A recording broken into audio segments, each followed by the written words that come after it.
We want to live with an open heart. We instinctively feel the depth, the liberation maybe of letting it all in, letting everything be actually felt, so that it both touches and tenderizes our hearts.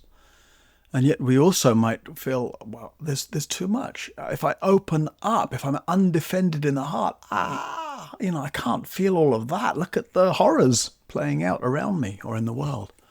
So that'll be the theme of my day of practice, right? That working with a kind of undefended, unconditional, genuinely open heart, while also establishing appropriate sense of when to say no and how to hold boundaries, etc. How to love what is, whether we like it or not. And we'll both work with that sense, right? Both cultivating an undefended heart, what gets in the way of that, and also looking at our relationship to boundaries and saying no, and the way we can either establish those boundaries sometimes too rigidly, or be afraid to set a boundary and somehow become overwhelmed in some way. So come along and let's practice and explore together.